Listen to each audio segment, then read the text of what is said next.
प्रणाम। लिंगाष्टकम। इस स्तोत्र को पढ़ने, सुनने और मनन करने मात्र से तत्व की दृष्टि जागृत होती है। हमें शिव तत्व का बोध प्राप्त होता है। जो मनुष्य के जीवन का उद्देश्य है वह सुलभ होता है, उसकी प्राप्ति होती है। किस स्तोत्र को सुनने से? लिंगाष्टकम। तो इस स्तोत्र में तत्व को, शिव तत्व को किस प्रकार से प्रस्तुत किया गया है वो आपको हम समझाने का प्रयास करेंगे। वीडियो अंत तक अवश्य देखा होगा। वीडियो अंत तक अवश्य देखना। आपने लिंगाष्टकम को पहले सुना होगा, गायन माध्यम से सुना होगा। आज उसका भावार्थ हम आपको समझाने का प्रयास करेंगे, जो आपके जीवन में जागृति लेकर आएगा। तो चलते हैं, इसे आरंभ करते हैं।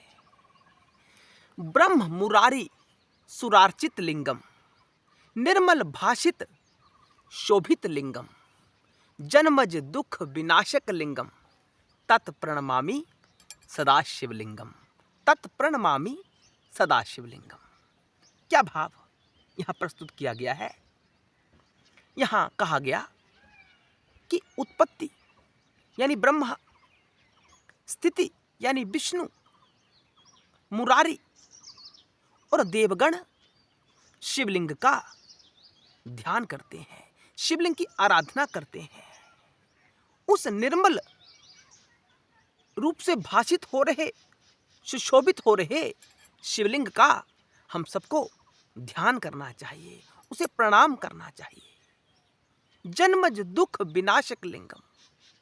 जब प्राणी जन्म प्राप्त करता है तो जन्म प्राप्त करते ही दुख आन पड़ते हैं। जन्म लेना ही दुखों को बुलाना है। तो जो जन्म के कारण दुख उत्पन्न होते हैं, उन दुखों के विनाश करने वाले लिंग स्वरूप सदाशिव की हम आराधना करते हैं, हम प्रणाम करते हैं। ब्रह्म मुरारी, ब्रह्मा यानी मुरारी श्री कृष्ण जी भी शिवलिंग की आराधना करते हैं। यहां से सिद्ध हो रहा है। आगे कहा गया, देव मुनि प्रवरार्चित लिंगम, काम दहन करुणाकर लिंगम, रावण दर्प विनाशन लिंगम, तत्प्रणमामि सदाशिव लिंगम। देव यानी देने वाला। इस विश्व में जो कोई भी देने वाला है वह सब किसके शरणागत है? शंकर जी के शरणागत है। श्रेष्ठ देवगण एवं ऋषि प्रवरों द्वारा पूजित यह शिवलिंग कामदेव को नष्ट करने वाला, करुणा की खान, रावण के घमंड को चूर चूर करने वाला लिंग। ऐसे सदाशिव स्वरूप लिंग की मैं आराधना करता हूं। यानी देवताओं को कौन दे रहा है? सदाशिव दे रहा है। मुनिगण किसके ध्यान में ध्यानस्थ रहते हैं? शिव के ध्यान में ध्यानस्थ रहते हैं। और रावण का जो अहंकार है उसका नाश करने वाला शिव स्वरूप लिंग, हम उसकी आराधना करते हैं। इस पंक्ति के माध्यम से यह भाव प्रकट किया गया है। आगे कहा गया, सर्व सुगंधी सुलेपित लिंगम, बुद्धि विवर्धन कारण लिंगम, सिद्ध सुरा सुर वंदित लिंगम, तत्प्रणमामि सदाशिवलिंगम, तत्प्रणमामि सदाशिवलिंगम।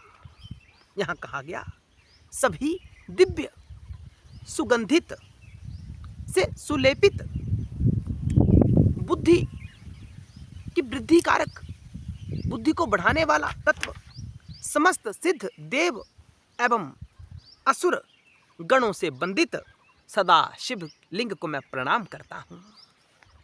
कितनी महिमा है। आगे कहा गया, कनक महामणि भूषित लिंगम, फणिपति बेष्टित सुशोभित लिंगम, दक्ष सुयज्ञ विनाशक लिंगम, तत्प्रणमामि सदाशिवलिंगम, तत्प्रणमामि सदाशिवलिंगम।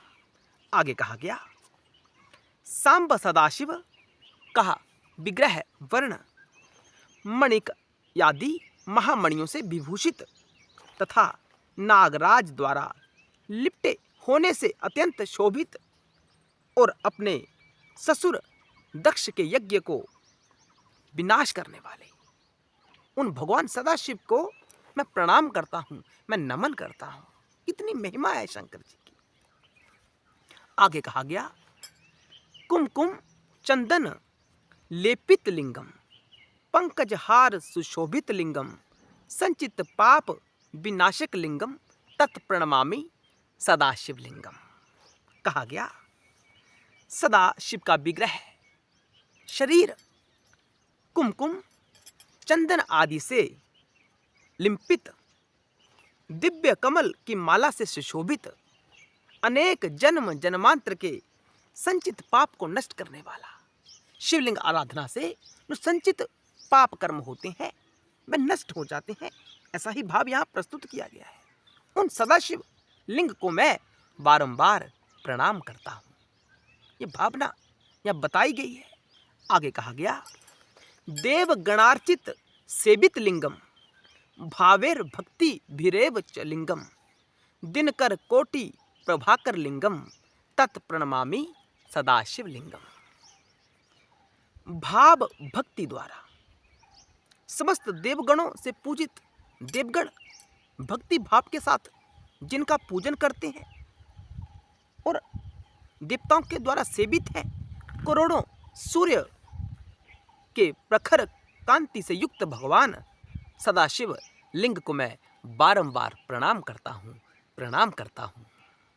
आगे कहा गया, अष्टदलोपरि बेष्टित लिंगम सर्व समुद्धव कारण लिंगम अष्ट दरिद्र विनाशित लिंगम तत्प्रणमामि सदाशिव लिंगम तत्प्रणमामि सदाशिव लिंगम। यहाँ भाव प्रकट किया गया। अष्टदल कमल, कमल के कितने दल होते हैं? अष्टदल कमल से बेष्टित लिंग भूत सदाशिव विग्रह सभी चराचर स्थावर जंगम की उत्पत्ति के कारणभूत अष्ट दरिद्र विनाशक ऐसे सदाशिव लिंग को मैं प्रणाम करता हूं। यहां भाव प्रकट किया गया। आगे कहा गया, सुर गुरु सुरबर पूजित लिंगम सुरबन पुष्प सदार्चित लिंगम परात्परम परमात्मक लिंगम तत्प्रणमामि सदाशिव लिंगम। देवगुरु बृहस्पति, देवताओं के गुरु कौन है? बृहस्पति। वो भी शंकर जी की आराधना करते हैं, लिंग शिवलिंग की आराधना करते हैं। सुरवर इंद्र आदि से पूजित, यानी सुरवर, सुर यानी देवता, इंद्र आदि द्वारा पूजित, निरंतर नंदन वन के दिव्य पुष्पों द्वारा पूजित परात्पर परमात्मा रूप सदाशिव भगवान के लिंग को मैं पुनः पुनः प्रणाम करता हूँ, उनकी वंदन करता हूँ। ये भाव लिंगाष्टकम में प्रस्तुत किया गया है।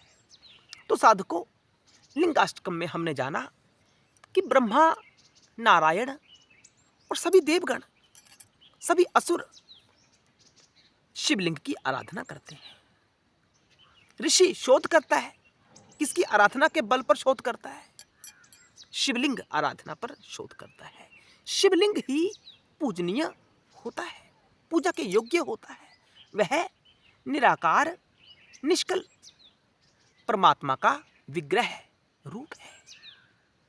अगर परमात्मा को निष्कल रूप से देखना हो कि परमात्मा तत्व कैसा है, तो एक पत्थर की तरह है, जिस पत्थर को किसी आकृति में नहीं बदला गया है। शिवलिंग हम देखते हैं ना, वह किसी आकृति में नहीं है, ना वो मनुष्य की मूर्त है, ना किसी जानवर की मूर्त है, ना पर्वत पहाड़ की मूर्त है। किसी विशेष प्रकार की मूर्त को वहां नहीं बनाया गया। इसका अर्थ क्या हुआ कि वह परमात्मा तत्व सब रूपों में है। अगर मनुष्य की आकृति वहां बनाई जाती तो कहा जा सकता था कि परमात्मा मनुष्य के रूप में है, मनुष्य के रूप में ही है। तो इन पशु पक्षियों का क्या होता? अनदेखा नहीं किया गया और वहां पशु पक्षियों की तस्वीर भी नहीं बनाई गई, तो कहा जाता कि परमात्मा पशु पक्षियों के रूप में है? नहीं, पर्वत पहाड़ की कोई तस्वीर नहीं बनाई गई। नहीं तो कहा जाता कि परमात्मा तो पहाड़ की तरह है। उस पत्थर को वैसा ही रहने दिया जैसा वह आरंभिक अवस्था में था। यानी परमात्मा से सब आकृतियां सामने आती हैं। उसी पत्थर को जब मूर्तिकार मूर्ति में परिवर्तित करता है तो मूर्तियां, अभिव्यक्तियां हमारे सामने आती हैं। भाव समझ में आ रहा है ना? यहां अष्ट दरिद्र, 8 प्रकार की दरिद्रता हमारे जीवन में होती है, जिसका नाश शिवलिंग के यजन से हो जाता है। और उन्होंने कहा जंगम चराचर पदार्थ, कुछ पदार्थ एक स्थान पर रहते हैं, जैसे पौधे एक स्थान से दूसरे स्थान पर नहीं जा सकते। ठीक, उन सभी प्राणियों के उत्पत्ति स्थान, उस उत्पत्ति कारक भगवान सदाशिव का लिंग रूप सबके द्वारा वंदनीय है। सबको यजन करना चाहिए, सबको शंकर जी से प्रार्थना करनी चाहिए, शिवलिंग का पूजन करना चाहिए।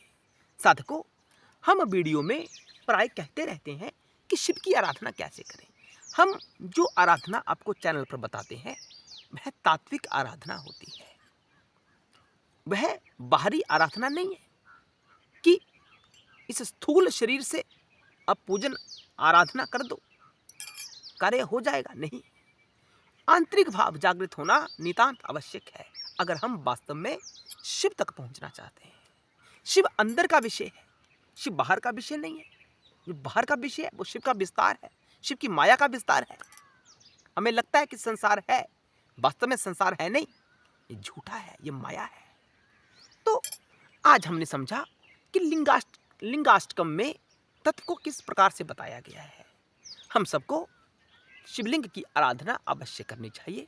अगर आप चाहते हैं कि हमारा जीवन धन्य हो जाए तो यह आराधना अवश्य कर लेना, यानी शिवलिंग की आराधना अवश्य कर लेना। जन्म मरण के चक्र से हम छूट सकते हैं। यहाँ कहा गया है जन्मजन्य, जन्म से जो दुख प्राप्त होते हैं, दुख किसको नहीं, सबका जीवन दुखों से भरा हुआ है।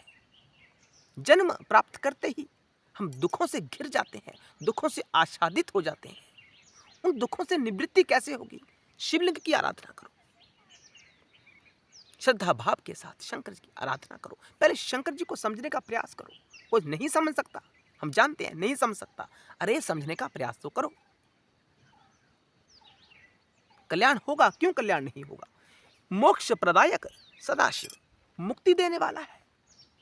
हम संसारिक क्लेशों से जब छूटते हैं ना तो उसी स्वरूप को मोक्ष कहा जाता है। हमेशा हमेशा के लिए छुटकारा, संसारिक वृत्तियों से छुटकारा, ये मोक्ष कहलाता है। और शिवलिंग के यजन से वह छुटकारा हमें प्राप्त हो जाता है। ऐसा भाव यहाँ कहा गया है। आशा है आपको वीडियो पसंद आया होगा।